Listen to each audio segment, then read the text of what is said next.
Okay, guys, not necessarily a review, but wanted to talk to you about, for lack of a better term, my main squeeze, my main rifle, my general purpose rifle. This is a very dated kind of schizophrenic build, but I like it. It does what I want it to do. That being said, I'm very conflicted in the direction that I want to go right now because I like this so much, and technology has moved on, and it does everything that I want it to do, and I keep getting, restless rifle syndrome, restless AR syndrome, where it's like, you know what, if I did this, I would have this extra capability. If I did this, it would be a lot lighter. So yeah, that's kind of where I'm at right now. As far as the actual build itself, this is a BCM upper with a Centurion. I want to say it's a C4 rail. They're old. It's basically just a lightened quad rail. I got this at a really good deal because it had a cosmetic blem, and you might not. There's a really good chance you're not gonna be able to see that. Had a cosmetic blem, and it was during one of BCM's, used to be more frequent, and it's super infrequent now, but they'll do BCG with the cost of the gun, basically a free BCG. So I got a free BCG. Originally I was going to do an HS carbine, which is like a super basic 14.5 pin and weld muzzle device, with like a Magpul forend and a A2, what do you call it, front sight, fixed front sight block. Because this was on sale, and I'm like, ooh, a free quad rail and bulk carrier group, yeah, sure. Not really in the spirit of what I was doing, but tough to pass up. The lower is a stag arm strip lower that I put a Daniel Defense lower parts kit in. This is the first AR I ever built, and spent probably too much on a Daniel Defense lower parts kit because I'm like, yeah, I'm probably going to do something wrong, and if something's wrong, I want to know that it's me and not the parts. So I think it was like $100 at the time for a Daniel Defense lower parts kit. No idea how much they cost now.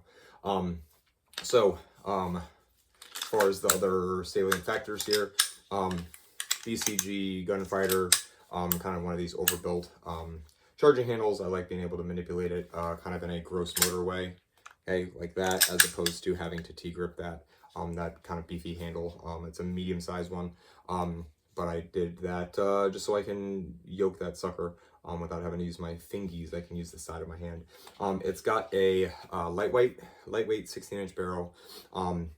This thing is like more accurate than I really need it to be. I shoot 64 grain gold dots, about 1.5 inches, pretty close to 1 inch a lot of days, which is more than enough for what I really need to use this for. That's pretty dope. I'm probably going to play around with the AAC 77 grain open tip match and see what that looks like. And I might get some better stuff depending on which direction I go, just to really see how far out I can reach and how accurate I can get with this. You'll notice that all the stuff on here is really close, like most of my stuff, and maybe that's kind of a theme for the channel. I try not to buy cheap stuff, but I really go for like the best value, right? Like most of the stuff that you'll see that I own, I'm like, really, that it's really tough to get better at the price point of the stuff that I buy. And that's kind of I'm cheap. I like stuff that is good at things, but I also hate spending money. So I would put most of the stuff that I put in is at the very least, it's good enough, right? And a lot of times it's like, dang, that's a really good value. So that's kind of the spectrum of stuff that you'll see me use. Let's see. So like I said, I talked quad rail, talked about the barrel, Streamlight HLX. It's like 1,000 lumen light, decent candela, and an Arasaka mount. The light itself is like 100 to 150 bucks if you're not really picky choosy about when you buy it. Arasaka mount's another 50. Definitely, when you're putting this on, definitely pay attention to the manufacturer's advice. There's a certain amount of torque. I want to say it's like 20-25 psi. Do not quote me on that because you will destroy this mount. You can torque this down pretty good. It is durable, but you can break it not following the instructions. Got a Magpul hand stop. I don't really use this when I'm shooting it offhand, but when I get into a kneeling position, my hand tends to come back here, and it's a good index point. So I've got this basically the light as my front index point, and this hand stop as my rear index point. Moving forward, Aimpoint Pro. Would I recommend an Aimpoint Pro nowadays? Nope. I mean, to be honest with you, a lot of the stuff, would I recommend a quad rail nowadays? Maybe. They're heavy. and M-LOK rails do a lot of the things that most people want to do with rails. Endpoint Pro is big and it's heavy and it's super tough, and it uses a battery that is essentially, from what I understand, unique to this freaking optic. So you are going to be custom ordering, not custom ordering, you can get it from Amazon, but you're not getting it at Walgreens, you know what I mean? Like you're gonna have to pay attention to your stocks of this, because nothing else that you own is going to use this battery. I think it's a 1N or something like that. I'm not familiar with it, to be honest with you, like the nomenclature. Comes with flip up caps. I got a additional riser to bring it to 1/3 co-witness. They're pretty big, they're pretty chunky. Battery life's not bad at the setting that I leave it at, which I want to say is like 6 or 7. I'm getting about 7 months of battery life through it. Some of the newer stuff, like you can get a $150 red dot at this point with shake awake and hibernation mode. That's going to last longer than that. Is it going to be as tough as an endpoint? No, it probably not. And again, endpoint's a pretty good value. It's like $4. You can get, you know, I kind of like the idea of a Holosun Ames. Those are a little bit cheaper, way smaller, better battery life, different reticles. So like I said, would I recommend this? Probably not. Do I like it? Yeah, I do. We got a vortex magnifier because magnification is a necessity here. I can, what do you call it, shoot this gun out to about 300 yards. It's as far as I pushed it, and I'm really happy with the results considering it's a dot magnifier combo. I'm comfortable shooting this out to 300 yards. I feel like if I ever had to shoot out to 300 yards, either a hunting or a defensive situation, this gun's going to do what I need it to do.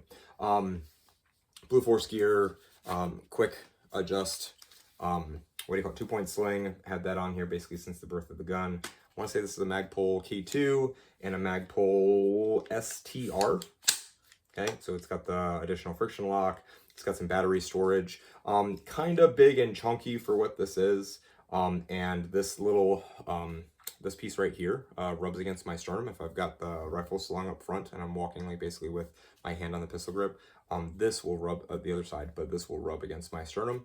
And kind of annoying, right? And I'm not entirely sure if I need, you know, if I want to consistently have batteries on this gun. It has come in handy a couple of times for different things. Different optic I had on it had died. Having a reload for my light on the gun. Maybe I'm just grabbing the gun and walking around in the woods or something. But I don't know. Like, and that kind of wraps up the actual build. And just wanted to talk to you guys about like where I'm at as far as like what the plan is. There are a couple of different things that I want to do as far as the philosophy of use of this gun. I'm a big proponent of the way like Brassvax and a bunch of other guys are talking about this, is like general purpose rifle. I really want to dominate that, like basically from 50 yards in to the muzzle of the gun. I want to absolutely crush everything inside this. So like that's the primary mission of the school. Civilian rifle usage is by nature going to be kind of short range. I got to do that well, no matter what else this gun is going to do. Like I said, with the accuracy potential of this rifle, I really want to play around with an LPVO, and there are some like affordable options out there that I feel like are pretty legitimate. I really like the 1-6 like fire dot Nova type of thing from Primary Arms. I kind of want to play around with one of those in an arrow mount and see, you know, how well I can do that 300-yard shooting, maybe even push it farther. But am I giving up something into that 0 to 50-yard range? It's kind of what makes me keep hemming and hawing, in addition to the fact that, again, hate spending money.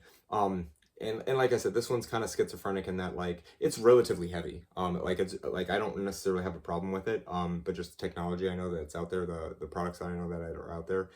This is like 9+ pounds loaded with a 30-round magazine. Like I could shave a couple pounds off, right? Like I could put an M-LOK rail on it. It's already got the lightweight barrel, which is, you know, I've got a lightweight barrel and a big heavy rail. That doesn't necessarily make a ton of sense. The stock is pretty chunky. I could put like a BCM gunfighter or something, or one of the lighter, what do you call it? Lighter stocks on it. I can put that LPVO that I mentioned earlier, with the mount weighs essentially as much as, this optics, not optic stack, but you get what I'm saying. And then would actually allow me to have backup irons, right? I can't actually fit backup irons with this Vortex flipped aside and I had to take that off when I got the magnification. Magnification is more important to me, but and the aim point is just a beast, right? But there is something about my Luddite brain that just doesn't like the idea of an absence of iron sights. So, like I said, if I had to start all this over again, had like the dollar amount that I have invested in this gun and had to build it up from scratch, I'd probably go M-LOK, backup irons, same light, and maybe give that LPVO a try.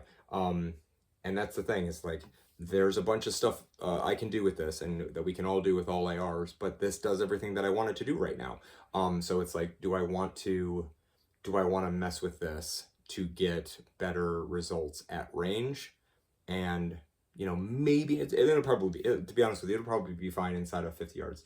I'll be probably fine doing, you know, 7-yard up drills and working around weird types of cover, shooting from weird positions, still even with the LPVO. Like, I know other people do it.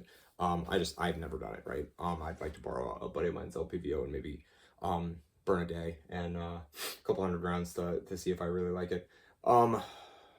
So like I said, restless AR syndrome, man. Like, can it get a little bit better? Of course. Do I want to spend the money and the time and mess with an adequate solution? Not really. There's other stuff that I want to spend money on right now, at least.